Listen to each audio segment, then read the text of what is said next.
ವೀಕ್ಷಕರೇ, ಇವ್ರ ಹೆಸರು ರಾಘವ್ ಚಡ್ಡಾ. ಇವರು ಆಮ್ ಆದ್ಮಿ ಪಕ್ಷಕ್ಕೆ ಸೇರಿದಂತ ಒಬ್ಬ ಹಾಲಿ ಎಂಪಿ ಮತ್ತು ಒಬ್ಬ ಕ್ವಾಲಿಫೈಡ್ ಚಾರ್ಟರ್ಡ್ ಅಕೌಂಟೆಂಟ್ ಕೂಡ ಹೌದು. ಇತ್ತೀಚೆಗೆ ನಡೆದಂತ ಒಂದು ಕೇಂದ್ರ ಬಜೆಟ್ ಸಮಾವೇಶದಲ್ಲಿ ಇವರು ಸದನದಲ್ಲಿ ಎತ್ತಂದ ಕೆಲ ಅರ್ಥಪೂರ್ಣವಂತ ಹಾಗೂ ಸಮಯೋಚಿತ ಪ್ರಶ್ನೆಗಳು ಕೇವಲ ಸರ್ಕಾರವನ್ನ ಮಾತ್ರ ಅಲ್ಲ, ಈ ದೇಶದ ಕೋಟಿಗಟ್ಟಲೆ ನಾಗರಿಕರನ್ನ ಆಲೋಚನೆಗೆ ತಳ್ಳಿದೆ. ಉದಾಹರಣೆಗೆ income tax, toll tax, politician mobile bills, biometric for voting, incoming calls blocking, airport food price, 10 minutes delivery service, right to recall, application fees for government jobs, digital creator rights, ಅನ್ಎಂಪ್ಲಾಯ್ಮೆಂಟ್ಸ್. ಇಷ್ಟೇ ಅಲ್ಲದೆ ಇಂಥ ಇನ್ನೂ ಅದೆಷ್ಟೋ ನ್ಯಾಷನಲ್ ಸಮಸ್ಯೆಗಳ ಬಗ್ಗೆ Raghav Chadda parliament ನಲ್ಲಿ direct ಆಗಿ ಪ್ರಶ್ನೆಯನ್ನ ಎಸ್ತಿದ್ರು. ಇವರು ಕೇಳದಂತ ಈ ಪ್ರಶ್ನೆಗಳು ಹಾಗೂ ಸದನದಲ್ಲಿ ಅವರ ವಿಡಿಯೋಗಳು ಸೋಷಿಯಲ್ ಮೀಡಿಯಾದ ರೀಲ್ಸ್ ಗಳಲ್ಲಿ ತುಂಬಾ ವೈರಲ್ ಆದವು. ಈ ಒಂದು ಪ್ರಶ್ನೆಗಳ ಹಿಂದಿನ ಕಾರಣಗಳಿಗೆ ಫೈನಾನ್ಸ್ ಮಿನಿಸ್ಟರ್ ಅಥವಾ ಗವರ್ನಮೆಂಟ್ ಈ ಒಂದು ಪ್ರಶ್ನೆಗಳಿಗೆ ಯಾವ ರೀತಿ ರಿಯಾಕ್ಟ್ ಮಾಡ್ತು ಎಂಬ ಬಗ್ಗೆ ನಮ್ಮಲ್ಲಿ ನಿಖರ ಮಾಹಿತಿ ಅಥವಾ ವರದಿ ಇಲ್ಲ. ಮೊದಲಿಗೆ ನಾವಿಲ್ಲಿ ಈ ರಾಘವ್ ಚಡ್ಡಾ ಅವರ ಬಗ್ಗೆ ಬೇಸಿಕ್ ಇನ್ಫಾರ್ಮೇಶನ್ ತಿಳಿದುಕೊಳ್ಳೋದು ಅವಶ್ಯ. ಇವರು ಹುಟ್ಟಿದ್ದು ದೆಹಲಿಯಲ್ಲಿ. ಇವರೊಬ್ಬ ಹೈಲಿ ಕ್ವಾಲಿಫೈಡ್ ಚಾರ್ಟರ್ಡ್ ಅಕೌಂಟೆಂಟ್. ಇವರು ತಮ್ಮ CA ಕೋರ್ಸ್ ಮುಗಿದ ಬಳಿಕ ಡಿಲೈಟ್ ಅಂಡ್ ಗ್ರಾಂಟ್ ಥಾರ್ಟನ್ ತರಹದ ದೊಡ್ಡ ದೊಡ್ಡ ಅಕೌಂಟೆನ್ಸಿ ಕಂಪನಿಗಳಲ್ಲಿ ಕೆಲಸ ಮಾಡಿದ್ರು. 2012ರಲ್ಲಿ ಆಮ್ ಆದ್ಮಿ ಪಾರ್ಟಿ ತಲೆ ಎತ್ತದ ಮೇಲೆ ಆ ಒಂದು ಪಕ್ಷದಲ್ಲಿ ಇವರು ಸಕ್ರಿಯ ಸದಸ್ಯರಾಗಿ ಜಾಯ್ನ್ ಆಗ್ತಾರೆ. ಆ ಬಳಿಕ ಆ ಪಾರ್ಟಿಗೆ ಸೇರಿದಂತ ಅಫಿಷಿಯಲ್ ಸ್ಟೋರ್ಸ್ ಪರ್ಸನ್ ಆಗಿ ಬದಲಾಗಿ ಆಕ್ಟಿವ್ ಪಾಲಿಟಿಕ್ಸ್ ನಲ್ಲಿ ಇನ್ವಾಲ್ವ್ ಆದ್ರು. 2019ರಲ್ಲಿ ಸೌತ್ ದೆಹಲಿಯಲ್ಲಿ ಎಂಪಿಯ ಸ್ಥಾನಕ್ಕೆ ಚುನಾವಣೆಗೆ ನಿಂತು ಸೋಲ್ತಾರೆ. ಮುಂದೆ 2020ರ ದೆಹಲಿ ಅಸೆಂಬ್ಲಿ ಎಲೆಕ್ಷನ್ ನಲ್ಲಿ ನಿಂತು ಮೊದಲ ಬಾರಿಗೆ MLA ಅಂದ್ರೆ ಶಾಸಕರಾಗಿ ಗೆಲ್ತಾರೆ. ಶಾಸಕರಾಗಿ ಗೆದ್ದಂತ ಮುಂದಿನ 2 ವರ್ಷಗಳಲ್ಲಿ ಆಮ್ ಆದ್ಮಿ ಪಕ್ಷ ಇವರನ್ನ ರಾಜ್ಯಸಭಾ ಸದಸ್ಯರನ್ನಾಗಿ ನಾಮಿನೇಟ್ ಮಾಡಿ 2022ರಲ್ಲಿ ಅವರನ್ನ ಪಾರ್ಲಿಮೆಂಟ್ಗೆ ಕಳುಹಿಸುತ್ತೆ. ಪಾರ್ಲಿಮೆಂಟ್ಗೆ ಪ್ರವೇಶ ಮಾಡದಾಗಿಂದ ಈ ರಾಘವ್ ಚಡ್ಡಾ ತುಂಬಾನೇ ವಿವಾದಾತ್ಮಕ ಅನ್ನುವಂತ ನ್ಯಾಷನಲ್ ಲೆವೆಲ್ ಇಶ್ಯೂಗಳ ಬಗ್ಗೆ ಪ್ರಶ್ನೆಗಳನ್ನ ಎತ್ತಿದ್ರು. ಅಷ್ಟಕ್ಕೂ ಆ ಪ್ರಶ್ನೆಗಳು ಏನು ಅಂತ ನಾವು ನಿಮ್ಗೆ ಇಲ್ಲಿ ಒಂದೊಂದಾಗಿ ಹೇಳ್ತಾ ಹೋಗ್ತೀವಿ ಕೇಳಿ. ಅದರಲ್ಲಿ ಮೊದಲನೇ ಪ್ರಶ್ನೆ ಚುನಾವಣೆಯಲ್ಲಿ ಬಯೋಮೆಟ್ರಿಕ್ ನ ಬಳಕೆ ಬಗ್ಗೆ ಇತ್ತು. 2024ರಲ್ಲಿ ನಡೆದಂತ ಜನರಲ್ ಲೋಕಸಭಾ ಚುನಾವಣೆಯಲ್ಲಿ ಕೇವಲ 65% ಮಾತ್ರನೇ ಜನ ಭಾಗಿಯಾಗಿ ವೋಟನ್ನ ಮಾಡಿದ್ರು. ಅಂದ್ರೆ ಇದರ ಅರ್ಥ 100 ಜನರನ್ನ ಪರಿಪಾಲಿಸುವಂತ ಒಬ್ಬ ನಾಯಕನನ್ನ ಕೇವಲ 65 ಜನ ಮಾತ್ರ ಆಯ್ಕೆ ಮಾಡ್ತಾರೆ. ಹಾಗೂ 65% ವೋಟಿಂಗ್ ನಲ್ಲೂ ಕೂಡ ಅದೆಷ್ಟು ಕಳ್ಳ ವೋಟ್ಗಳು ಇದೆಯೋ ಅಂತ ಯಾರಿಗೂ ಗೊತ್ತಿಲ್ಲ. ಪ್ರಸಕ್ತವಾಗಿ ಈಗ ಭಾರತದಲ್ಲಿ ಯಾವುದೇ ಪೊಲಿಟಿಕಲ್ ಪಕ್ಷಕ್ಕೆ ಹೆಚ್ಚು ಮೆಜಾರಿಟಿ ಬಂದ್ರೆ ವಿರೋಧ ಪಕ್ಷಗಳು ಅಯ್ಯೋ ಇದೆಲ್ಲ EVM ಮಿಷಿನ್ ಹ್ಯಾಕಿಂಗ್ ಕಂಡ್ರಿ ಅಂತ ಆರೋಪ ಮಾಡ್ತಾರೆ. ಹರಿಯಾಣ, ಕರ್ನಾಟಕ ಹಾಗೂ ಬಿಹಾರ್ ರಾಜ್ಯಗಳಲ್ಲಿ ಈ ರೀತಿ ಲಕ್ಷಾಂತರ ಸಂಖ್ಯೆಯಲ್ಲಿ ಫೇಕ್ ವೋಟಿಂಗ್ಗಳು ನಡೆದಿವೆ ಅಂತ ಬಹಳ ಇತ್ತೀಚೆಗೆ ಕೇಂದ್ರದ ವಿರೋಧ ಪಕ್ಷದ ನಾಯಕರಾದಂತ ರಾಹುಲ್ ಗಾಂಧಿ ಅವರು ಆರೋಪ ಮಾಡಿದ್ರು.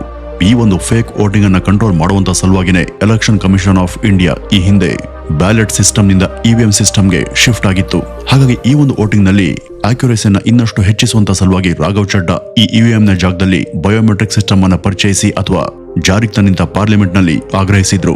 ಯಾಕೆಂದ್ರೆ ಸರ್ಕಾರ ಜನರಿಗೆ ಕೊಡುವಂತ ರೇಷನ್ ಅವರಿಗೆ ಸರಿಯಾಗಿ ಸಿಗ್ತಿದೆ ಅಲ್ವಂತ ಚೆಕ್ ಮಾಡೋದಕ್ಕೆ ರೇಷನ್ ಶಾಪ್ಗಳಲ್ಲಿ, ಯೂರಿಯಾ ಕೇಂದ್ರಗಳಲ್ಲಿ ಹಾಗೂ ಪೆನ್ಷನ್ ಪಡೆಯುವಂತ ಸ್ಥಳದಲ್ಲೂ ಕೂಡ ಬಯೋಮೆಟ್ರಿಕ್ ನ ವ್ಯವಸ್ಥೆಯನ್ನ ನಮ್ಮಲ್ಲಿ ಅಳವಡಿಸುವುದಾದ್ರೆ ದೇಶದ ಜನನಾಯಕರನ್ನ ಆಯ್ಕೆ ಮಾಡೋದಕ್ಕೆ ಯಾಕೆ ಈ ಬಯೋಮೆಟ್ರಿಕ್ ಸಿಸ್ಟಮ್ ಅನ್ನ ಇಡಬಾರದು? ಹೀಗೆ ಇದನ್ನ ಜಾರಿಗೆ ತಂದ್ರೆ ಅದು ಫೇಕ್ ವೋಟಿಂಗ್ ನ ನಿಲ್ಲಿಸೋದು ಮಾತ್ರವಲ್ಲದೆ ವೋಟಿಂಗ್ ನಲ್ಲಿ ಪಾರದರ್ಶಕತೆಯನ್ನ ಹಾಗೂ ಪ್ರಜೆಗಳ ನಂಬಿಕೆಯನ್ನು ಕೂಡ ಹೆಚ್ಚಿಸುತ್ತೆ ಅಲ್ವಾ ಅಂತ ಹೇಳಿದ್ರು. ಇನ್ನು ಸದನದಲ್ಲಿ ಅವರ ಎರಡನೇ ಪ್ರಶ್ನೆ ಏನಂದ್ರೆ ಅದು ಟೋಲ್ ಟ್ಯಾಕ್ಸ್ ನ ಬಗ್ಗೆ. ನಮ್ಮ ಹತ್ರ ಒಂದು ಕಾರ್ ಇದ್ರೆ ಅದಕ್ಕೆ GST, ರೋಡ್ ಸೇಫ್ಟಿನೆಸ್, ICS, registration fees, road tax ಇಷ್ಟೆಲ್ಲ ಕಟ್ಟಿಯೇ ಅದನ್ನ ನಾವು ರಸ್ತೆಗೆ ತರ್ತೀವಿ. 1988ರ ಮೋಟಾರ್ ವೆಹಿಕಲ್ ಆಕ್ಟ್ ನ ಪ್ರಕಾರ road maintenance, infrastructure development, lighting and safety services ಇವೆಲ್ಲವನ್ನು ಕೂಡ ಪ್ರೊವೈಡ್ ಮಾಡೋದಕ್ಕೆ ಸ್ಟೇಟ್ ಗವರ್ನಮೆಂಟ್ ಈ ರಸ್ತೆ ತೆರಿಗೆಯನ್ನ ನಮ್ಮಿಂದ ಸಂಗ್ರಹಿಸುತ್ತೆ. ಆದ್ರೆ ನಮ್ಮಲ್ಲಿ ಎಷ್ಟೋ ಜಾಗಗಳಲ್ಲಿ ರಸ್ತೆಗಳಿಗೆ ಸರಿಯಾದ ಒಂದು ಮೇಂಟೆನೆನ್ಸ್ ಅನ್ನೋದೇ ಇರೋದಿಲ್ಲ.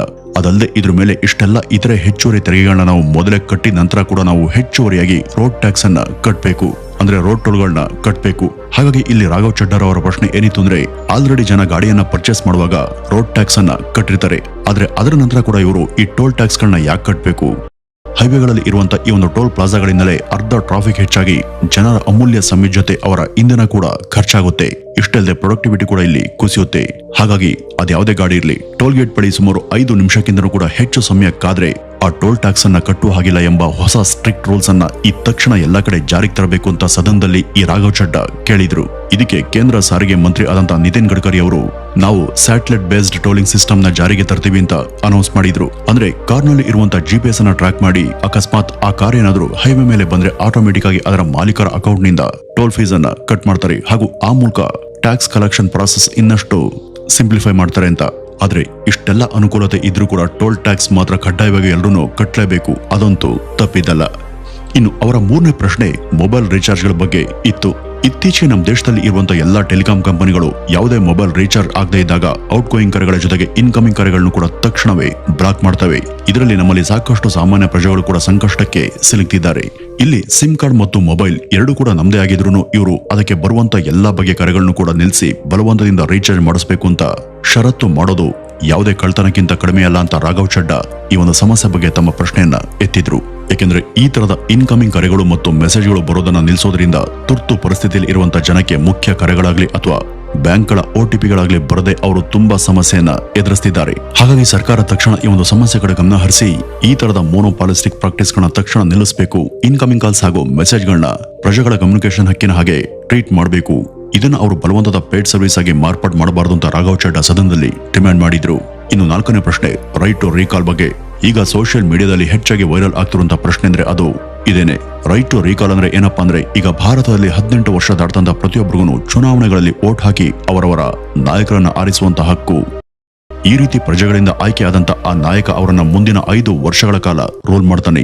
ಈ ರಾಜಕಾರಣಿಗಳು ಒಂದ್ಸಲ ಪವರ್ಗೆ ಬಂದ ನಂತರ ಅವರು ತಮ್ಮನ್ನ ಆರಿಸಿ ಕೂರಿಸಿದಂತ ಜನರ ಕಷ್ಟಕ್ಕೆ ಗಮನ ಕೊಡದೆ ಹೋದ ಪಕ್ಷದಲ್ಲಿ ಆಗ ಸಮಸ್ಯೆಗೆ ಸಿಲುಕೋದು ಆ ಪ್ರಜೆಗಳೇ.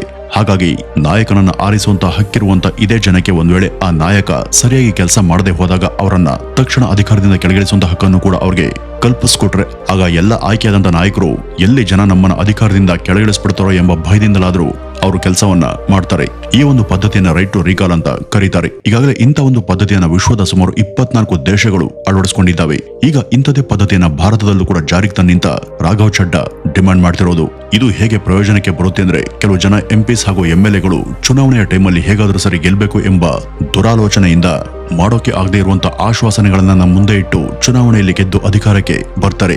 ಈ ರೀತಿ ಹೇಗೋ ಒಂದ್ಸಲ ಅಧಿಕಾರಕ್ಕೆ ಅಂತ ಬಂದ್ರೆ ಮುಂದಿನ 5 ವರ್ಷಗಳ ಕಾಲ ಅವರನ್ನ ಯಾರು ಕೂಡ ಟಚ್ ಮಾಡೋದಕ್ಕೆ ಸಾಧ್ಯ ಇಲ್ಲ ಅಂತ ಅನ್ಕೋತಾರೆ. ಆದ್ರೆ ಪ್ರಜೆಗಳಿಗೆ ಅವರನ್ನ ಕೆಳಕ್ಕೆ ಇಳಿಸುವಂತ ಹಕ್ಕು ಇದ್ರೆ ಅವರು ಕೊಟ್ಟ ಮಾತಿನಂತೆ ನಡೆದೇ ಹೋದಾಗ ಪ್ರಜೆಗಳು ಅಧಿಕಾರದ ಅವಧಿ ಮುಗಿಯುವಂತ ಮೊದಲೇ ಕೆಳಗಿಳಿಸ್ತಾರೆ. ಇದೇ ರೈಟ್ ಟು ರೀಕಾಲ್ ನ ಮುಖ್ಯ ಉದ್ದೇಶ. ಇನ್ನು 5ನೇದು ಇನ್ಕಮ್ ಟ್ಯಾಕ್ಸ್ ನ ಬಗ್ಗೆ. ಈ ಸಲದ 2026ರ ಈ ಕೇಂದ್ರ ಬಜೆಟ್ ನಲ್ಲಿ ವಿತ್ತ ಸಚಿವೆ ಆದಂತ ಶ್ರೀಮತಿ ನಿರ್ಮಲಾ ಸೀತಾರಾಮನ್ ಟ್ಯಾಕ್ಸ್ ಕಲೆಕ್ಷನ್ ನ ಡೇಟಾವನ್ನ ತೋರಿಸಿದ್ರು. ಅವ್ರ ಪ್ರಕಾರ ಭಾರತದಲ್ಲಿ ಇರುವಂತಹ ಕಾರ್ಪೊರೇಟ್ ಕಂಪನಿಗಳು 9.89 ಲಕ್ಷ ಕೋಟಿ ರೂಪಾಯಿಗಳನ್ನ ಟ್ಯಾಕ್ಸ್ ಆಗಿ ಕಟ್ಟಿದ್ರೆ ಸಾಮಾನ್ಯ ಪ್ರಜೆಗಳು 11 ಲಕ್ಷ ಕೋಟಿ ರೂಪಾಯಿಗಳ ಹಣವನ್ನ ಟ್ಯಾಕ್ಸ್ ಆಗಿ ಕಟ್ಟಿದ್ದಾರೆ. ಅಂದ್ರೆ 100 ಕೋಟಿ ರೂಪಾಯಿಗಳು ಆದಾಯವನ್ನು ಗಳಿಸುವಂತ ದೊಡ್ಡ ಕಂಪನಿಗಿಂತನೂ ಕೂಡ ಕಡಿಮೆ ಆದಾಯ ಗಳಿಸುವಂತ ಜನಸಾಮಾನ್ಯರೇ ಇಲ್ಲಿ ಹೆಚ್ಚು ಪ್ರಮಾಣದ ತೆರಿಗೆ ಹಣವನ್ನ ಕಟ್ತಾ ಇದ್ದಾರೆ ಅಂತ ಅರ್ಥ. ಈ ಕಲೆಕ್ಷನ್ ಶಿಫ್ಟ್ ಅನ್ನೋದು ಮೊದಲ ಸಲ 2019ರಲ್ಲಿ ಶುರುವಾಯಿತು. ಇದಕ್ಕೆ ಕಾರಣ ಏನಂದ್ರೆ 2019ರಲ್ಲಿ ಕೇಂದ್ರ ಸರ್ಕಾರ ಡೊಮ್ಯಾಸ್ಟಿಕ್ ಕಂಪನಿಗಳ ಬೇಸ್ ರೇಟಿನ ದರವನ್ನ 30% ನಿಂದ 25%ಗೆ 25.17%ಗೆ ಇಳಿಸಿತ್ತು. ಇದರಿಂದಾಗಿ ಟೋಟಲ್ ಟ್ಯಾಕ್ಸ್ ಕಲೆಕ್ಷನ್ ನಲ್ಲಿ 60% ರಿಂದ ಕಾರ್ಪೊರೇಟ್ ಟ್ಯಾಕ್ಸ್ ಈಗ 47%ಗೆ ಇಳಿದ್ರೆ ಪರ್ಸನಲ್ ಇನ್ಕಮ್ ಟ್ಯಾಕ್ಸ್ ನ ಕೊಡುಗೆ 38% ನಿಂದ 53%ಗೆ ಏರಿಕೆಯಾಗಿದೆ.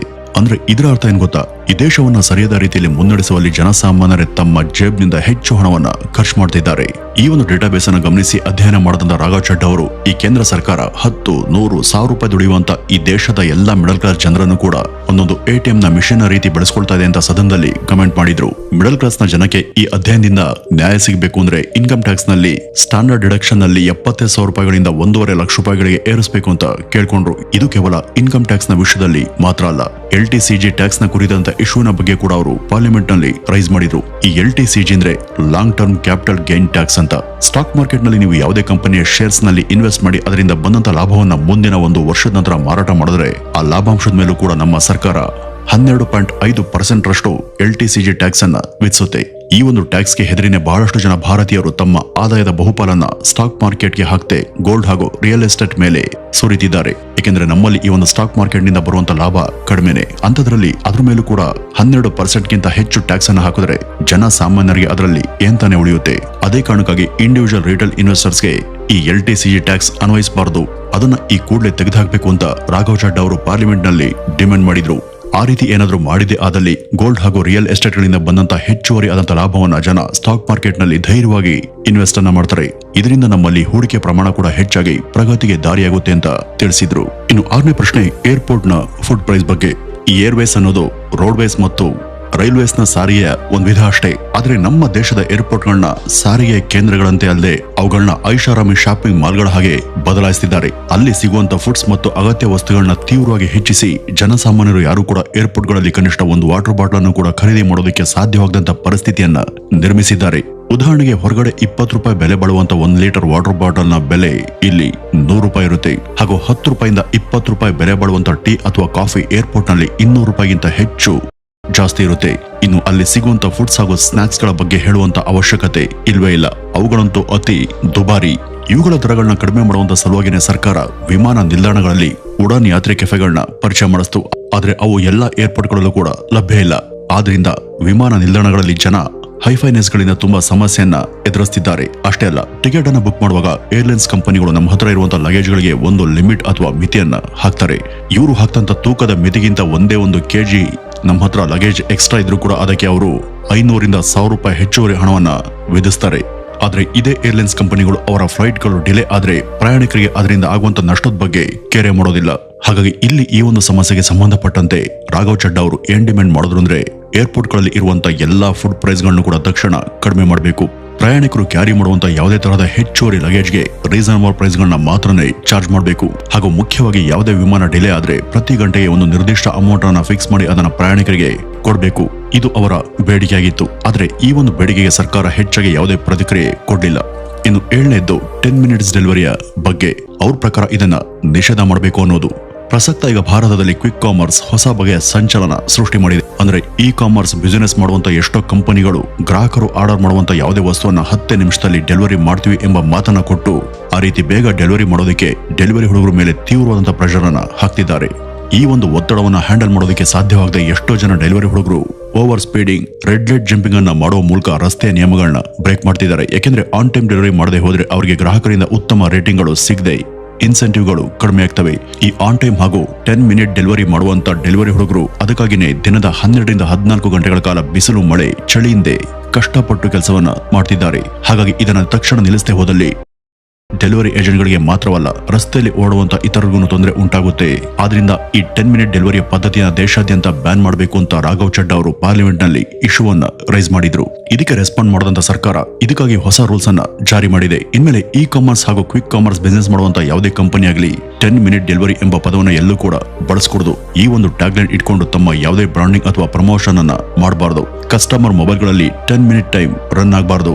ಡೆಲಿವರಿ ಏಜೆಂಟ್ಗಳಿಗೆ ಆಗುವಂತಹ ಒಟ್ಟಾರೆ ರಸ್ತೆ ಅಪಘಾತಗಳಲ್ಲಿ 20% ಅಪಘಾತಗಳು ಈ ರೀತಿ ಮೊಬೈಲ್ ಟೈಮರ್ ರನ್ ಮಾಡೋದ್ರಿಂದನೇ ಸಂಭವಿಸುತ್ತವೆ. ಹಾಗಾಗಿ ಸರ್ಕಾರ ಈ ಒಂದು ಹೊಸ ರೂಲ್ಸ್ ನ 2026 ಜನವರಿಯಿಂದನೇ ತಂದಿದೆ. ಇದೆಲ್ಲ ಸರಿ. ಆದ್ರೆ ರಾಘವ್ ಚಡ್ಡಾ ಅವರು ಕೇಳಿದಂತ ಎಲ್ಲಾ ಪ್ರಶ್ನೆಗಳಿಗೆ ಸರ್ಕಾರ ಸಮಾಧಾನಕರ ಉತ್ತರವನ್ನ ಕೊಟ್ಟಿಲ್ಲ. ಹಾಗೂ ಎಲ್ಲಾ ಇಶ್ಯೂಗಳಿಗೂ ಕೂಡ ಸಮರ್ಪಕ ಪರಿಹಾರ ಸಿಕ್ಕಿಲ್ಲ. ಇವುಗಳಲ್ಲಿ ಕೆಲ ಸಮಸ್ಯೆಗಳ ಬಗ್ಗೆ ಮಾತ್ರ ಸರ್ಕಾರ ಗಮನ ಹರಿಸಿದೆ.